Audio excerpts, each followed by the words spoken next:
Welcome back, MVP. Strabo here with you from YouTubeville.com, and we are continuing our journey at Fright Night Film Fest. And here we are talking to the co-director of the documentary Graphic Sexual Horror, Ms. Barbara Bell. Thank you for joining us. Thank you. I appreciate it. And first off, we usually ask people what is your favorite horror film, but you've already confided to me that you do not watch horror films, which is unusual to find someone at a horror convention that does not watch horror films, but that's okay. So we'll ask you about what is your favorite documentary?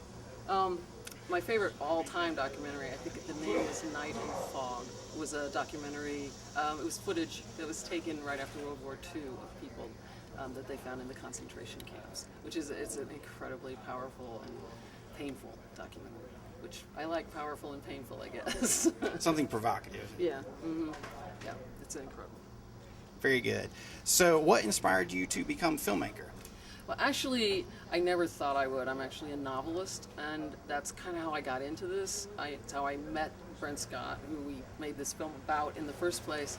I met Anna, who worked for him, who's a videographer, and working there was so strange and fascinating that we decided we had to do something with it. We wanted to make a feature film. Actually, we didn't have enough money, so we made this documentary as a way to get people interested in our work and in the subject. And we're hoping at some point to do a feature film on it. Okay, fantastic. Well, I was going to ask you what inspired you to make this particular documentary, but you've already answered that. So let's back up and ask you about your decision to be a novelist. What inspired that?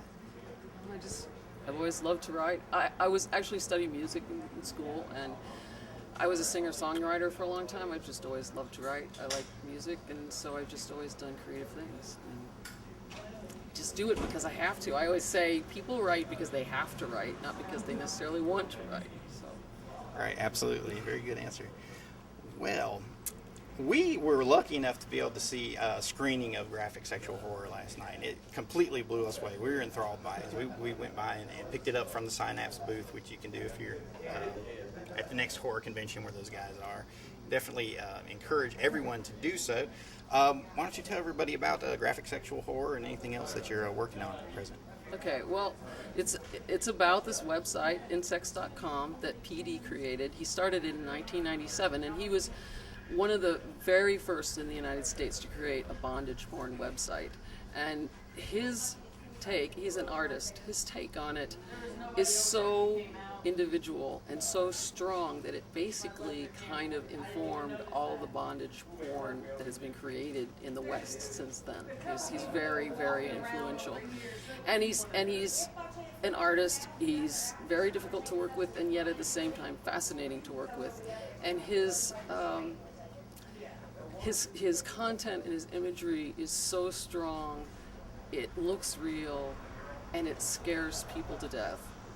That, except for the people that are really into looking at this kind of content, that really enjoy it, as far as, like having a fetish for it or something like that. But yeah, I mean, it's just such striking work, and the people that came and went there were just fascinating people to talk to and to watch while he was working. I just felt like, as a novelist, I can't make up a better story than this, so I'm going to use this story, and I'm going to talk about these people. So anyway, yeah, it was kind of it.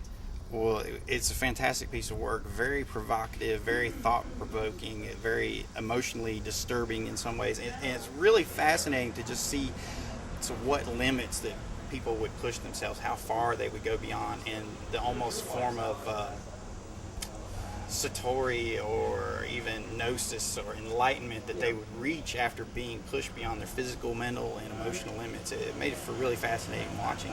So tell everybody how they can get a copy of Graphic Sexual Horror. Well, actually, it's listed on Amazon right now, and Toe Tag Productions is carrying it. Also, there's a few other places. I think you can go to the Synapse website or Facebook page. Also, there's a Graphic Sexual Horror Facebook page you can go to, and we have listed there in all those places, the places where you can order it or pick it up, or like you can come to one of these shows that Synapse is at. And so you can follow them on their Facebook and find out about that too. But it's being released August 10th, so right now it's just pre-orders at Amazon.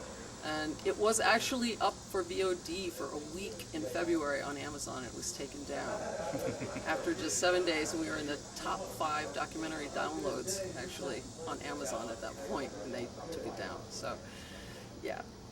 But that's a good sign. So Yeah, definitely people want to see it, and people want to ban it, which means you definitely want to see it. Yeah, you want to see it. Yeah. So, well, thank you for your time. We appreciate it. We hope you enjoy the rest of your stay here at Fright Night. Yep. And we will see you guys next time. Strebo from Mutantville.com. Thank you.